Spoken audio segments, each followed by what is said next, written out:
Magandang umaga, narito na ang PTV Balita ngayon.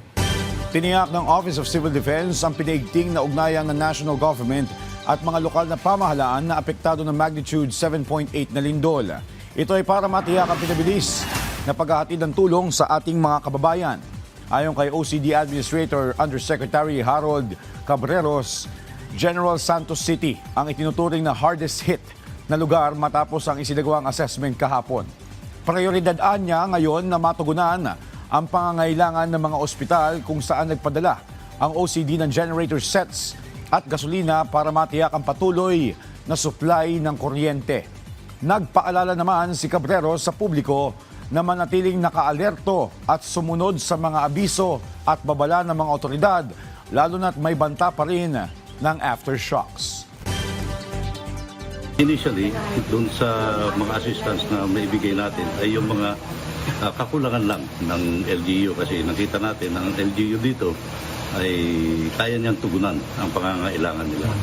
Although yung pag-ikot natin katulad sa mga hospital, yun yung isang binigyan natin ng kaukulang pansin dahil kailangan nila ng continuous power supply dahil sa power interruption dito. Kaya't ang OCD ay nag-provide ng isang generator set na malaki. Kasama na rin siyempre ang gasolina niya. Naka-full alert ngayon ang mga lokal na pamahalaan na apektado ng magnitude 7.8 na lindol sa Mindanao. Ayon sa DILG, inatasan ng mga kinauukulang LGUs na agad i-activate ang kanilang Emergency Operations Center at Disaster Online Reporting and Monitoring System. Pinag-convene din ang kanilang Local Disaster Risk Reduction and Management Councils para sa mabilis na response actions. Ang Bureau of Fire Protection naman sa Davao Region at Soc-Sargen ay inilagay sa Code Alert status sa harap ng pagtulong sa search and rescue operations. Pinatutulong din ng DILG ang mga miyembro ng Philippine National Police sa nagpapatuloy na disaster response at public safety operations.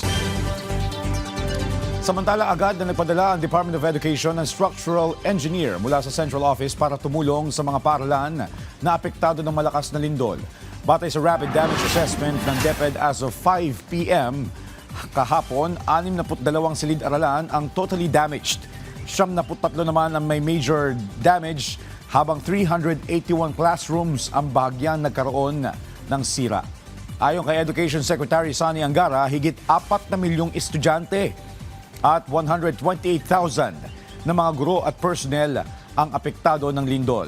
Tiniyak naman ng kalihim ang tulong ng DepEd sa mga magulang, guro at mag-aaral. Maaari naman umanong gamitin ng mga paaralan ng kanilang maintenance and other operating expenses para sa agarang pagkukumpuni ng mga pasilidad. Inatasan din ni Angara ang lahat ng mga paaralan na repasuhin at mahigpit na ipatupad ang mga hakbang para mas mapaghandaan ng lindol. Kabilang dito ang evacuation procedure at regular na earthquake drills.